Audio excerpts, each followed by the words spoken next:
Right guys, welcome back to the Ramble, and today it's a big one for me and a big one for some of the Kings Lynn fans probably watching this back home. We have Chris Henderson, who is part of the promotion side that went up to the National League North. You alright, Chris? How you doing? You alright? I'm alright. I'd like to thank Ashwood Studios as well for having us here today. Quite a nice little place we've got here. But anyway, we'll go straight into it. Your career, how did it start? How did you become so invested into football? I guess I grew up on it. My dad and my brother never really give me a chance to not grow up on it. Really, grew up with a family completely mad on football. Played since I was 4 years old. It's been my life ever since, really. Now I've got 2 kids of my own and I'm bringing them up the same way. So yeah, following in their father's footsteps. Exactly. I hope so. Anyway, I hope they go further than what I have. And it's all I've ever remembered. My life's revolved around it since I was a boy, and it probably always will do. Yeah. And it seems to me that you've kind of stuck around Suffolk for your playing career. Yeah, not intentionally. I mean, I started senior football at Galston in Norfolk, and then went over to Kirkley. I knew a few people over there, and then obviously ended up with Bury and then Lowestoft. It's been unintentional. And at Leiston, it's just the way it's worked, but I'm happy to be in Norfolk now. We'll go into Leiston a little bit later on because that kind of ties in with what's happened this season. Lowestoft, you spent quite a lot of time there. You amassed 150 appearances for them? Yeah, something like that. I was there for 6 seasons all in all, I think. And yeah, I signed for them. I signed for them when I was about 20, just turned 21, just before I was 21. Had some great times there. When I joined, Craig Fleming was actually the manager over there, and Chapo, who was there for 30 odd years, was also the manager. Gary Keyser, the chairman over there, initially made contact. I went over to them, had 6 brilliant years there. Couldn't talk highly enough of the club. Really, really good time. We had a tough few years to start with. Lost in 2 playoff finals, and then the year before I joined, they'd actually lost in the playoff finals. So they lost in 3 playoff finals in a row, and we made it 4th time lucky and got promoted. And that was one of my happiest days in football and something I'll always remember. But yeah, Lowestoft was a brilliant club, and I hope to go back one day. You know, not now, but I hope to go back there one day. It's a club that I hold, close to my heart. Yeah. Well, if you spend that sort of time with one club, I still do keep in contact with a lot of people there. Smudger, who's just retired there, was there before I joined, and he's been there 3-4 years after I left. So he must have been there 10 years, 11 years, and there's some great people there. The chairman especially is a good friend of mine. I've always remained close with him even after leaving, and every time we play, played them on, I think it was Boxing Day, was it, when we played them at the Walks? Yes, getting to see them again is always great, and I'm happy where I am, but I'd like to go back there one day. Maybe when I'm at the end I can't run so much anymore, if they'll have me. That is, yeah. So we'll go into your transition to Leiston. It seemed like it was a step up from where Lowestoft were. Yeah, you could say that. Lowestoft had always been the big non-league team in and around Norfolk and Suffolk, and I think Kings Lynn at the time I think they reformed in 2010. Yeah, they went out of business in 2009, came back in 2010. And they were kind of on their way back up, and they always had the potential to be a really big club, which we're showing now. And but when I left Bury, I went to Lowestoft, and it was the club at the time I thought was the one that was going places. They had Craig Fleming in charge, they had Dave Carolan, sports scientist, they had some good people putting their hand in their pocket, to put it bluntly. And it was just it was a massive club with potential, and we went and proved it. We went and got promoted, and via the playoffs, not the super playoffs, but the playoffs, and it was just a brilliant place to be at the time. And I think going to Leiston at the time that I did was probably because Lowestoft had maybe I don't know the word for it. They'd overextended themselves maybe financially, and they were they went up, came kind of straight back down, and then struggled in the league that they were in. Yeah, exactly. I think we might touch on it in a little while, but the Conference North was too big of a jump for the club. Yes, yeah. we were so far out the way in terms of a club. I know Kings Lynn isn't much better in terms, you know, Yeah. where you are on the map. We were so far out the way, and I think the chairman himself, Gary Keys, would admit that he probably expected more support when the club did make the jump up to the Conference North, and it didn't come, and crowds actually dropped when we went into the Conference North because, you know, Future results? Probably because at the end of the day, we might have lost in 3 playoff finals in a row, but every year we were playing for something and scrapping and winning most games. And as soon as we went to the Conference North, results, you know, you don't win as many games. It's just you're going to step up, you're going to find your level eventually. You can't just keep winning. And the Lowestoft support had been so used to it. They went regions and they won that. They won the Ryman Division 1 with 100 and God knows how many points. They were just so used to winning. When we stopped winning, we went from averaging 500 midweek, 900 weekend, and we were lucky to get 453 a day at a time. And in the end, the club they couldn't afford to do the step up. I think it was something like £20,000 a year in travelling costs, which is quite a lot. It's crazy. Yeah. So, you know, I really wanted to stay, but just I couldn't stay. And obviously I went to Leiston. I was close to joining Kings Lynn when I joined Leiston. Probably regret not doing it at the time, but the deal just didn't happen for one reason. Was that under Gary or was that under Ian? Joining Kings Lynn? Ian Colbahouse. When he first took over, I was leaving Lowestoft that summer, and I spoke with a few clubs, and I spoke with Leiston and Kings Lynn, and I spoke with Ian Colbahouse, and I really wanted to come over. I won't hide it. It was my first choice to go to Kings Lynn, and for one reason or another, the deal just didn't happen, and I was a bit gutted, to be fair, because I knew he was onto something good. I knew all about Ian, being a Norwich fan myself, and I knew the lads that were at Kings Lynn. I knew I was going to miss out on a special season. I knew he was going to do something good at the club, and luckily. Well, unfortunately, they didn't win the playoffs that year. But you know, luckily for me, I've come this year and we've done it. Yes, and we'll go on to the year you had at Leiston, and it was similar kind of year to this year, in which you got into the playoffs. You played well, and then Dulwich Hamlet come in the playoff semi-final. Dulwich went on to get promoted, and Leiston supporters or anyone at the club won't thank me for saying this, but the right club probably got promoted in the end. You know, I was devastated at the time. Obviously, like any club, I wanted to do the best that I could for him, and I wanted to see us promoted. We'd punched so far above our weight at Leiston last year in terms of the size of the club, and probably the 11 we had out on the pitch was probably punching above our weight in terms of we had some hard teams. We had Billericay. They made no secret about how they went about things last year.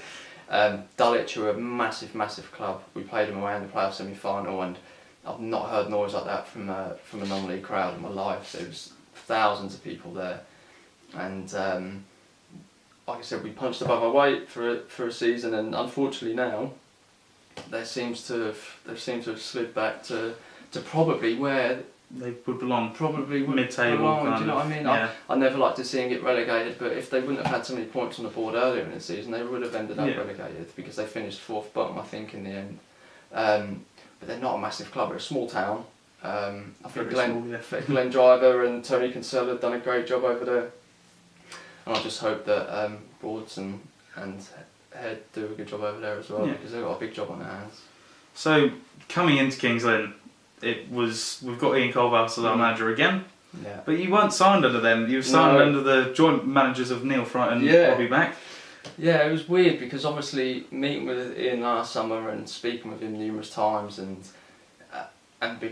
being so close to becoming a Kings Lynn player when he was first appointed, and then that obviously didn't happen, and then it comes to the start of this season, and I'm still at Leiston, and then, you know, I end up moving to Kings Lynn, and Backy and Neil were the managers, and then a couple of weeks later Ian comes, and it's like, well, you know, it was weird, because I was so close to signing for him last summer, and it didn't happen, and then it was like, it was perfect really, because I think he wanted me to sign. I wanted to play for him. And it was kind of like, well, we met up in the end. It doesn't matter how we got there, does it? It seems like the transfers that Neil and Robbie did kind of put Kings in. They gave them a bit more, I would say, reputation in bringing yourself in, and then bringing Adam in from. He had a loan spell at Royston last year and then came in. You and him joined. Well, he was top goal scorer. You were second top goal scorer. Yeah, but the goals that you two brought in kind of helped us go up there. But coming into the dressing room, you've come in. Was it around the start of October? Yeah. You've come in. They've just had one of the worst starts in a season for quite a long time. Neil and Robbie have come in, have kind of brought a bit of morale back into the team. They've always been part of the Kings Lynn kind of area. But what was the morale in the dressing room when you first go in? All right. I mean, I didn't see it in probably its darkest days really, in the middle of the Clark era. I didn't see what the dressing room was like at that point. I'd imagine it wasn't a happy place. But when I've come in, I said it when I joined. I had an interview with a fan channel at the time or whatever. On the day I joined at the Walks, and I said this squad is too good to be where they are. I said it will jump up the table. It's just how far we will get up the table, and the belief was in there. I mean, you only got to look around our dressing room to see the quality that we had. And I'd just left the team where I was playing for Leicester at the time. I think we were 4th in the league, and I thought, no disrespect to Leicester, but I thought if that squad is 4th in the league, I thought Kings Lynn were miles and miles ahead of them in the quality that we had. And I think Becky and Neil done well when they came in and keeping it simple. Yes. It's quite, it's when you come in from someone that's failed as a manager, it's probably quite an easy task, because you've just got to undo those wrongs. You've seen it with Solskjaer and the little spell he had at United. You've just got to come in and just take the shackles off everyone and just uncomplicate things and just give them the freedom to go out there and play. And obviously that only gets you so far. And I think that's why they were so happy to hand the reins back over to Ian, because they know he can take it to another level. Do you know what I mean? So I think they've done a great job in when they come in, and they've just completely taken the shackles off everyone, and they have steadied the ship. And they gave it back to Ian, and he's taken it from there. From what I can remember, I think, didn't you score on your debut as well? Peterborough Sports? The League Cup game. I mean, I joined at a weird time, because I joined on the Saturday. We played someone at home, I can't remember. I went and watched them sign, but I didn't get signed in time for the game. The following Saturday was FA Cup, and I was already cup tied. And then the following Saturday was FA Trophy, and I think I was... Anyway, I missed about. I had to wait about 2 weeks for my debut, and then so I played in the Peterborough Sports game. I scored in that. I think that was to put us 1-0 up at the time, but it was a bit of a nothing game. Do you know what I mean? Yeah. So going on to that, you've had your first couple of months into this season. Ian's come back. Is the team looking to go up this year? Yeah, we were at Alvechurch in his first game back. I think we were 3-0, and he told us that day.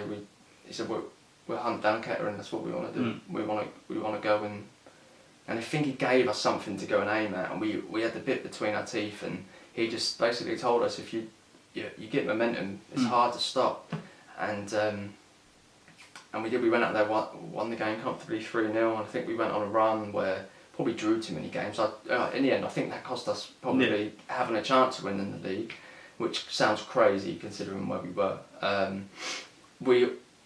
I told all my workmates, anyone that was close to me, my family. I said when I joined, I genuinely think we've got a chance of going up. We're 19th in the table, but the team was too good.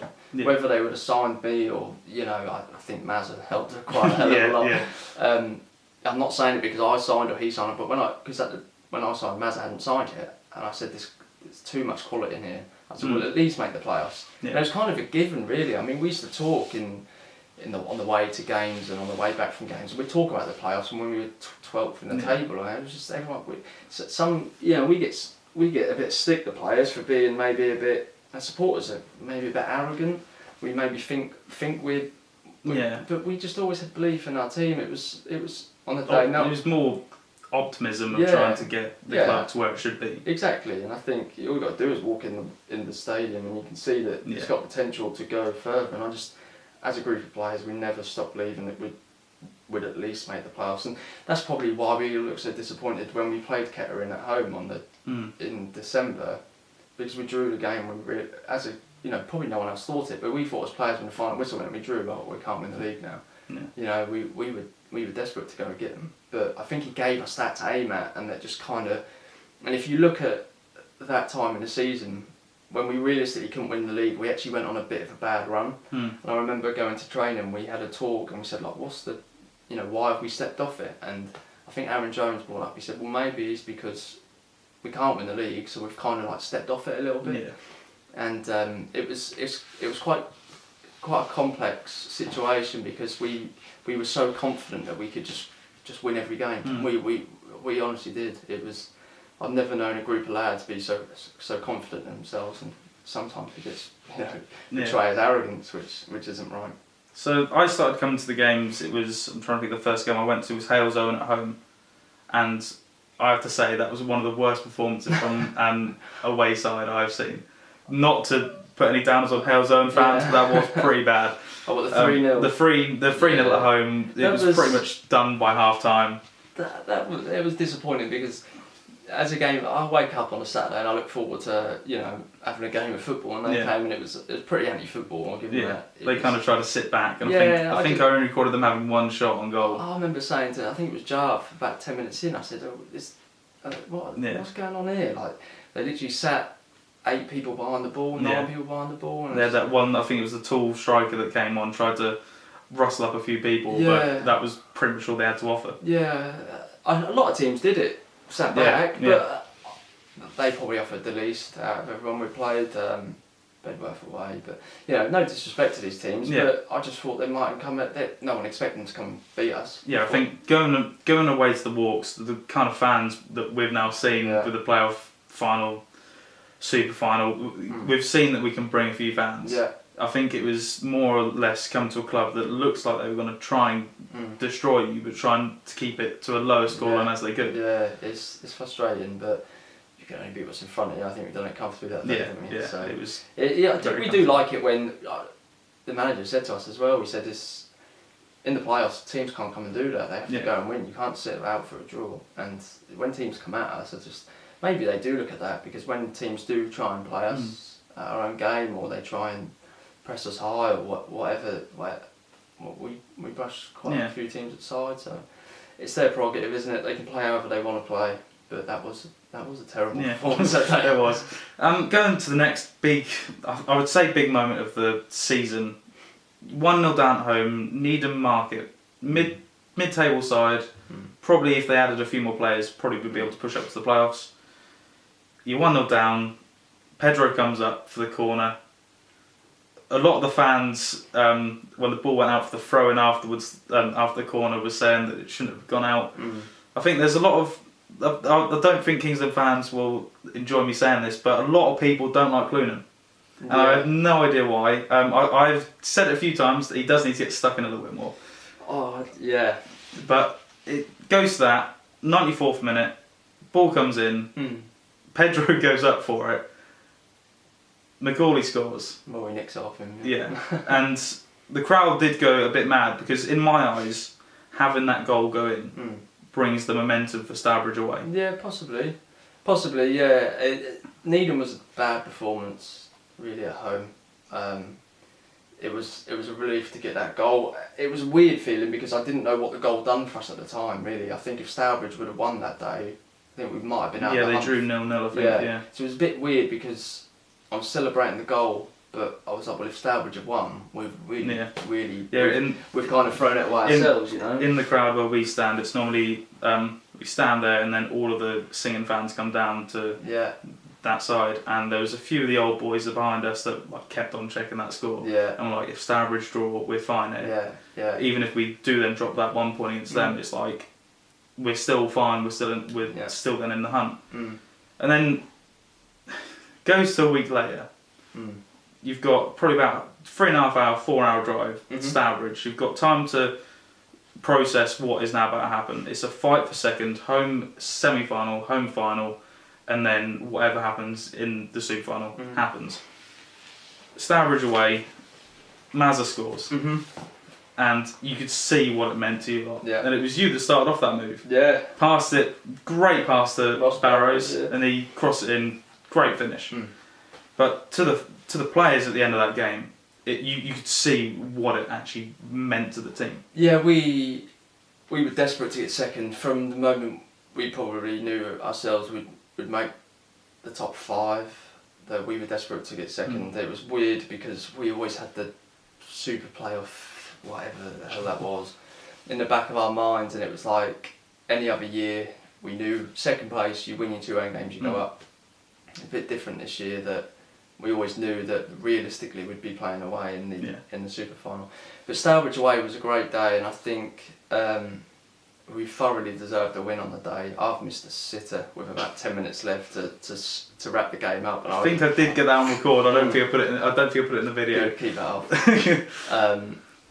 And I remember thinking, blaze over the bar, I think it was. Yeah, it was. I've leant back and the ball's sat for me, and I thought I scored before I've kicked it, and I've just not concentrated and put it over.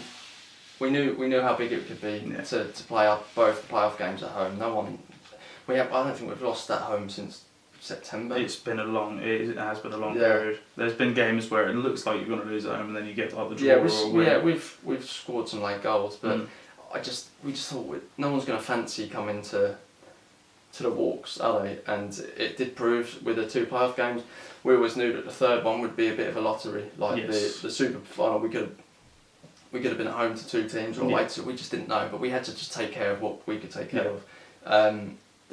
So it was a relief. Stourbridge was a great performance. Going over to the supporters after as well was nice, because I think they do travel in good numbers. Yeah. I think we had about 200 that day, and that was a fair old trip. That was good, and it was an enjoyable day. That one. It was windy. It was windy. It was one where we wanted to in a way celebrate what we'd done. Coming second from where we'd been is a big achievement, but we still knew there was so much more to do, and obviously the fiasco that followed the week after with the playoff games and everything followed, but we got it done. Yeah, we won't go into too much about what happened with the league and what happened with Stratford, because I think that was all behind everyone. It comes to the Saturday following the Stourbridge game. Stratford at home, 1-0 down. Colby decides to bring on Hawkins, and then he does what he does and pretty much sets up what was then to follow for the weeks after. That's what Hawks can do, isn't it? Yeah. And I hope he's part of the squad next season. I'm sure he will be. I don't see why he wouldn't be. He's a great player. He's a great lad to have around the place as well. And that's what he can do. That strike was unbelievable. I remember getting the ball short from Clune, and I played a ball into him. It wasn't the best ball, and he's rode the challenge and struck it in the top corner. And as soon as that hit the net, I remember thinking, right, this is done. We've won this game. And at half time I thought we were in trouble as well. I really did. Things weren't clicking for us. We were a bit lethargic. It was a bit. We just couldn't get going. We just couldn't get going. They played the game well. They came with a game plan, and they done well, and they made it as difficult as it probably could have been for us. And Hawks had scored that goal. I just thought, oh, this is brilliant. The noise as well. It was brilliant when we scored, and then Clunan scored after. Like I say, he gets a lot of stick, but he was excellent that day. You've said that you thought that you were going to win that game. There was a slight hiccup in that game as well with the penalty. It wasn't. I'm not saying it was straightforward after Hawkins scored. It wasn't, because they knew they had to score. Rory and Streaky won't mind me saying, they were all over the place that day. Those two, they didn't defend well. They've been our 2 probably the most consistent players throughout the season. So we had a bad day that day, but we come through it, and it wasn't comfortable. I just knew as soon as we scored the first, I thought this is done. I thought just with the crowd, with the momentum we had, I just thought we're going to go forward and we're going to score 1 or 2 more, and we did get lucky. Let's not put it any other way. We were lucky. So 3-1 win against Stratford. You've then got a short period of time. I think it was 1 day before then the final at home. Saturday, Monday. Yeah, and it was Alchurch at home who had been lucky in getting the home semi-final due to Stourbridge having a cricket tournament next to their stadium. Not too sure about that. Alvechurch at home, again, it seems like it was just our day. We were brilliant, weren't we? Yeah, fantastic. Alvechurch was a very good performance from the start. They came and they probably gave us the hardest game I remember playing in this season at home. They played us Tuesday night at home, and they were brilliant. And we tried to play up from the back that day, and I remember they caused us all sorts of problems. We ended up winning the game 1-0. But they were brilliant, made it really hard for us. I remember thinking when they played Stourbridge in the semi-final, I thought, I hope Stourbridge beat them, because I thought Alvechurch would give us a tricky game. Yeah.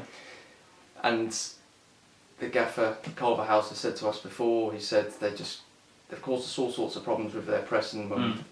He said, I want you to go long for the first 20 minutes and try and give them something else to think about. And they just didn't know that. They were shocked. You could tell by the way we didn't give them a chance to settle into their game plan. And by the time that Maz scored within 10 minutes, we were on the front foot. And I just think for that day, we're unstoppable that day. I think as well as that, Marritt's been. He's just one of those players that's very composed in situations. He's chilled. You then get fouled. Penalty. There was like a hush in the crowd. There was no one spoke because I think they knew if Maz scores that, we were through. It's done. He steps up, scores it. What is going on? You've rushed over to the crowd. What is going through your head? Well, I probably thought the same as what you did. I thought if he scores, we're through. So it was a massive moment because as dominant as we were, anything can happen. You know, we've seen it in the game against Stratford. They got a penalty that wasn't a penalty. Anything can happen in the game of football. I just thought that 2-goal cushion. I thought there would have to be an almighty turnaround. Because it was around. It was quite soon after half time as well. So it seemed like when you get that goal just after half time. Yeah, we score a lot straight after half time as well. We have done it all season. It was a relief. It was really nice because I thought we scored the goal. I thought we've killed it a little bit, and we kind of managed the game for the next 15 minutes really well because we didn't give them a chance to get back into it. If they score or if they get their tails up and a bit of pressure, but we managed it so well, and I was never really too worried after that goal went in. To be honest, because then obviously Gashi scores and does. An up-to-date celebration. I missed it. I'd just been subbed about 5 minutes before, and I went into the dressing room to get my flip-flops, and I'd come out, I heard the noise, and apparently done the stiffest fozzie pop or something. I don't know what it's called, but he did that. From then on, 3-0 win, comfortable at the end. But you already knew who you would face in the Super Final because it was Warrington South Shields on the Saturday. And again, Warrington decided to take the hard route, coming back from, I think they were always 1 goal down in each of their ties. You know you've got to travel 200 miles there. I think it was it Stephen that decided to put you in a hotel prior to the game? Well, we'd beaten Alvechurch on the Monday, and I remember going into the dressing room afterwards, after we'd had an award or something, and we were told we were travelling up Friday and the hotel was booked, and I thought the game's just finished. Again, that will sound arrogant, but it does seem that way. It does seem a little bit. I'm not sure whether he booked something provisionally to confirm after or something, which is probably nearer the truth. But it was his decision because we basically told you can come up Saturday, we can do it, but we'd like to prepare the right way. Fair play to Clevey as well, Mr. Chairman, sorry. Because he booked the hotel for everyone. It's obviously not a cup game, he wouldn't got reimbursed for it or anything. No. He's put his hand in his pocket, and we prepared the best way possible, and it was a long old hike up there, and to be totally honest with you, it would have been difficult to do on the day. Yes. So you could feel the difference.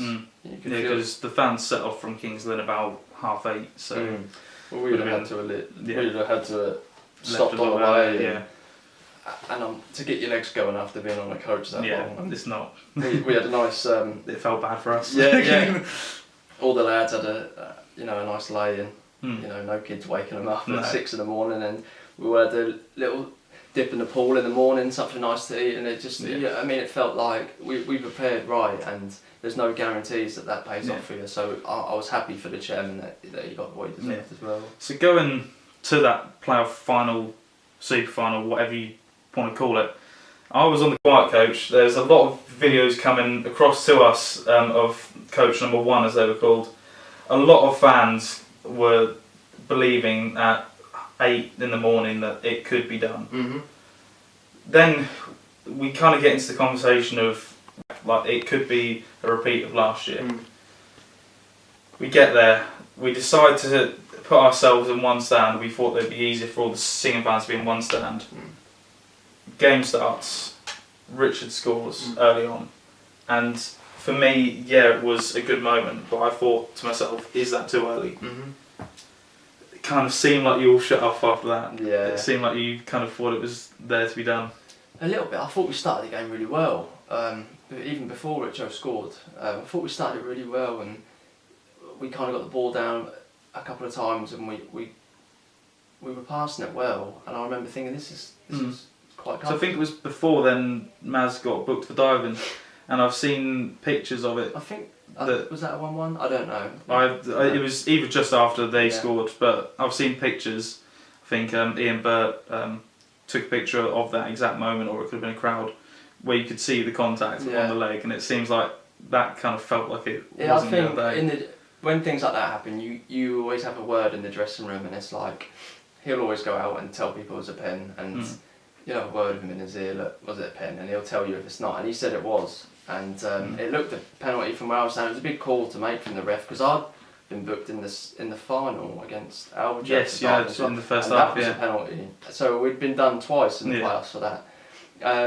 But going back to the Warrington game, I thought we started well. I remember thinking after about 10 minutes, I thought, you know, this could be quite comfortable, really. I thought they were playing very direct. Because they had the tall number 10. Yeah. They were just trying to put everything over the top for a team that had obviously been consistently winning games that season, because you don't finish second in a league like that unless you've got something about you.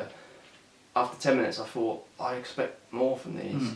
They did grow into it, and they were effective at what they'd done. You've got to give them that. And I feel sorry for the club, because any other year, then they'd have been promoted as well. Yes. I do feel for them. I've been there losing playoffs myself. Yeah. Kings Lynn have been there.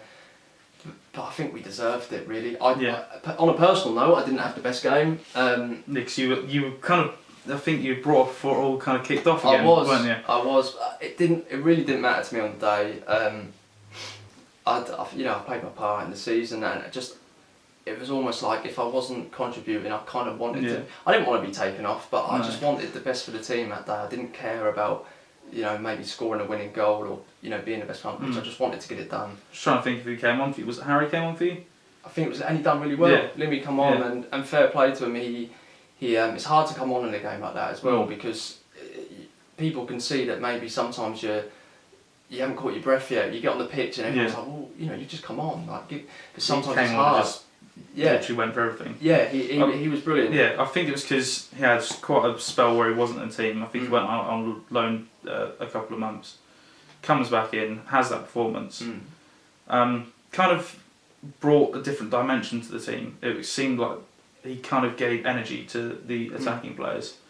And when Maz gets tackled again, 5 minutes from time. Oh yeah. I've in my head when he went down, I thought this referee could either give us a penalty or he could have seen what happened in the first half and thought that he was going to dive again. Yeah.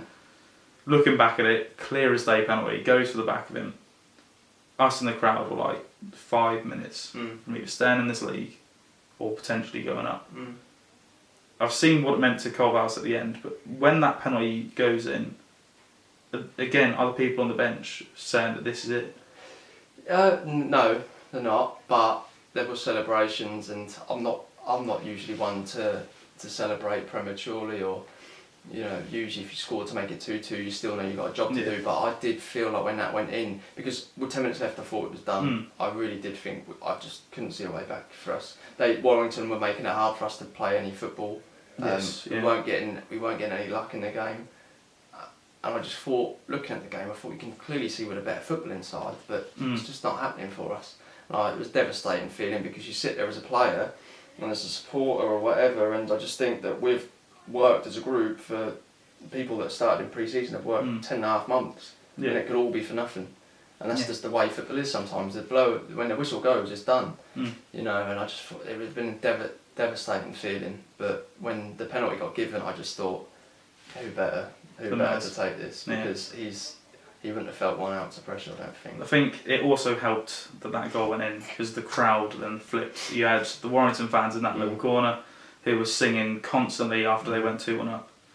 Penalty goes in, 2-2, our side goes mental. You've probably seen the videos online. It just felt like that was it, and there was a whole buzz around the crowd that if this does go to extra time, we've then done it. Goes to extra time, Gashi scores, and for me, that was one of the complete moments of a game. The guy that had given it the most effort in the game scores the goal, and then things happen after that. Crowd troubles. What was your outlook on that? So I don't know if you would have been able to see I much did see. of it. I mean, I was on the pitch when Gashi scored. Gashi scored the goal, and I lost it a little bit, just pure emotion. But yeah, it wasn't great. I mean, Kingsland probably have a little bit of a reputation, but I'm not sure they were in the wrong that day. Yeah, because I put a video out, I think it was 2 days after, explaining how I felt that it went. Because I think it was a Warrington fan commented on the actual video and said that like he'd seen Kingsland fans chuck bottles at people and things like that. I've had a few comments off of people on Facebook and Twitter saying it was the Warrington fans doing it to the Kingsland fans. There's a Kingsland fan that I've seen at many games that said to me that his son nearly got hit by one. Right. And it seemed like on that day, I've said it before, there was a few Kingsland fans that probably were there for more than just the game. They said that they would go onto the pitch if we won, if we scored a goal, which they did do. But I've also heard from a lot of Warrington fans that have contacted me saying that those lot that were in the corner making the noise aren't normally there. Yeah. Well, you're always going to get them, aren't you, for these sorts of games as well, because, I don't know, they'd probably be at a pro club watching a game and then these sorts of games come up and there's just an excuse to go out, and I can relate to it, have a beer, have a sing-song, but you know, it went too far. Like I said, Kingsland fans do probably, whether they like it or not, have a bit of a reputation, and rightly or wrongly they've got it, but I think from what I saw, I don't think they were in the wrong that day, and it did sour it a little bit, but 5 minutes later we were on the pitch with our fans celebrating, and from what I could see, all our supporters wanted to do was celebrate with us and enjoy the moment, and you know, I'm just glad no one got really hurt, to be honest. I stayed for that. Got a picture with a few of the players. It's good to see that team is finally that you've had your runners-up trophy, you've had the player final trophy, and then you finally get the super player final trophy. And it's like you've completed 3 massive tasks in a manner of weeks. Yeah. And then it's just done. You then get the time to relax. I saw the scenes in the changing rooms. It was just like weight was lifted off your shoulders. It was, because you don't often... You do a lot of years in football. You don't often get to achieve anything, and achieving something in football is the best thing, because, like I said, you work 9, 10, 11 months. You probably do have a month now where you rest, but apart from that, you're constantly training or working, or it can, as a semi-pro footballer as well at our level, it can take over your life. It's such as your whole week revolves around it. What your work and week revolves around it. Your social life revolves around it. Like, everything plays second fiddle to football. So you put that much into your season for it to actually become a success and to achieve everything that you've set out to do that season is a feeling that you won't get from anything else. So when the final whistle goes and you have them celebrations, you finally let loose, because we, like I said earlier, we wanted to celebrate when we'd beaten Stourbridge and come second, but because of the achievement that was finishing second, but we still knew we had work to do. We wanted to celebrate when we beat Alvechurch, but we knew we had work to do. The final whistle goes against Warrington, and you've set out to do everything you've done that season, and I think the lads deserved all the celebrations after. I think Gashi especially, I don't think you could fit. So, there could be no one better to score the winning goal. I think this season. I think he's given so much effort this year. He does so much of the work that I think everyone sees it, so I'm not even going to say it's what people don't see. Everyone sees what he does. He's constantly, he's the biggest team player in the dressing room as well. Yeah. He's all about the team. He doesn't care if he scores. You know, so I think it was fitting for him to end the season that way. And obviously you touched on the skipper earlier, Clunan. Yeah. I just think that it's great for him to captain the side to a promotion, because he's pivotal in the team as well. Yeah. He gets stick. I'm not really sure why. I'm not 100% sure. I'm not sure why, because he's such a clever footballer, and what he brings to the team is only, you can only see 80% of it, because the rest of it is in the dressing room. He's, for someone that's probably younger than most of the squad, I think I'm right in saying that he's a leader. He's the leader. He's keeping everyone in line. He's sorting everything out. He's behind everything that the club does. He's a great skipper. He's a great player, and he's a great lad as well. Yeah. So going on from that day, promotion. You've got a 2-year deal. Are you going to see yourself at Kings Lynn next year? Yeah, definitely. I know how hard it can be in the north. I've done 2 years in the north with Lowestoft. I know how hard it can be. I never really thought going up or down would change what I'm doing next year. I want to stay. For the first time in probably a few years, content where I am coming to the summer. I want to stay. I want to be working with a manager next season. I want to be working with this squad. I hope that, obviously there's been players let go today, but I hope that the majority get kept together. Yes. We're going to lose a few. Some will be released because they're not figured. They've not figured. 1 or 2 maybe go on to better things. You don't know, but I don't want to do that to not see if we can achieve something else next season, because it will be tough. But I'd like to see if we're as good as we think we are, you know, and a lot of people will be hoping we're not, because we, you know, the way in which we maybe carry ourselves and the height that we think, you know, we think of ourselves, but like I said, that's not true. And I'd like to go to that level and see what we can do, because, you know, I think a few people might be surprised. Yeah. One last Kingsland thing. I don't know if you've seen who we've got in the league and how much travelling there is next year. I've seen it. I know we've got Darlington, which is up north, and then we've got someone higher than that. I can't think of who it is. Blythe. Yeah, Blythe, and then you've got someone above Newcastle. Okay, someone north of Newcastle in the league. It's going to be a lot of travelling. There's going to be a lot of away days, but what does that kind of, how does that impact you? Work life and it makes it difficult. It's one of them, isn't it? Because it's not, you're not an amateur footballer, but you're not a pro. I guess you're kind of in between that level, aren't you? And it's difficult because I think a lot of us will have to juggle jobs as well as juggling football. Because if you've got Darlington away on a Tuesday night, right, exactly, and it's just one of them where you do need to be able to manage both, and if you can't, then a lot of people have to think about what they want to do over the summer, because you can't get into September and go, do you know what, I can't be doing this. Yeah. You have to figure out if you can do it, and if you can, brilliant, and if you can't, then, you know, that's unfortunate, but it's difficult, I won't lie. It's a challenge I want to give another go to. I'm 28 now, so, you know, I don't want to drop down the leagues at 28 and go and play because it's convenient. Otherwise, what's the point in this season? Do you know what I mean? I want to go and give it a go and hopefully, you know, get in the team and see if I can still play at that level. Talking about promotions, I've had a few people in the crowd have said you're a keen Norwich fan. Yes. So Norwich have gone up. It was, I think it was at the weekend before the Super Playoff final when they had, it was on the same day as the Alvechurch game that they had the promotion parade. On the Monday, yeah.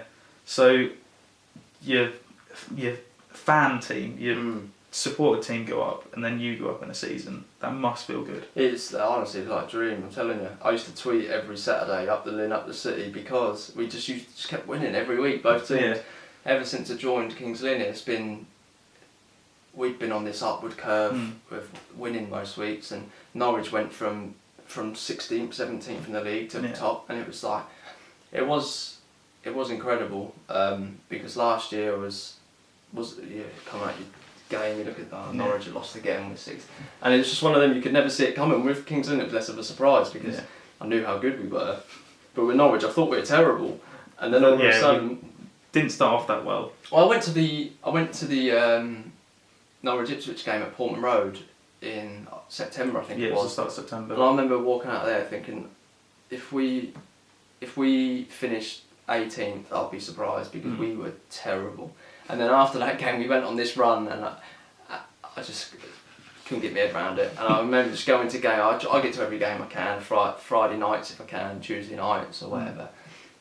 In the end, they were incredible, joy to watch, and I still really can't believe what's been going on this season. You add into the fact that Ipswich finished bottom, and it's been a perfect season, really. So there was a few people, I think Lewis Farrow, who's one of the fans, don't know if you know him, asked me if there was a team to go for, say, if they're both playing on telly, Kings Lynn or Norwich, which team would you go for? What if they were... Say let's just put it this way, say if Kings Lynn get Norwich in the FA Cup, right?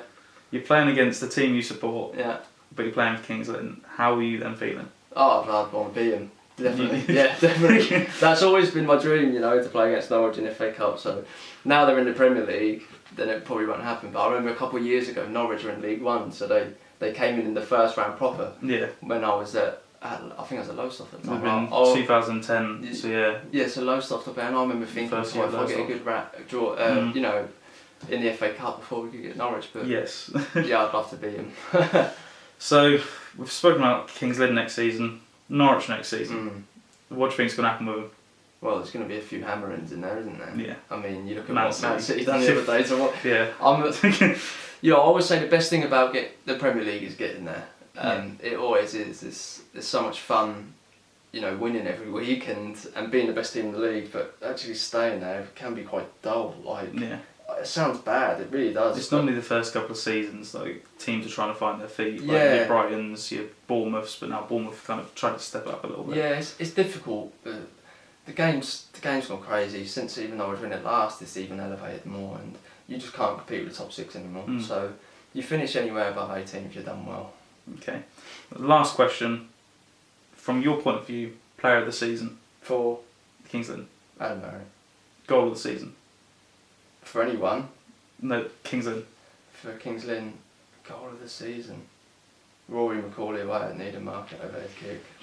And moment of the season. Gashy's winner. That is all we've got time for. Hope you've enjoyed the interview kind of podcast with Chris. I'm sure we'll see you a few more times for Kings Lynn next year.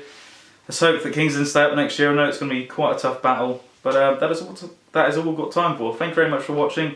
Subscribe down below, like the video, and I'm sure we'll bring you more of these kind of videos trying to get more Kings Lynn players on. But anyway, thank you from me, probably thank you from Chris, and thank you very much. See you later. Thank you.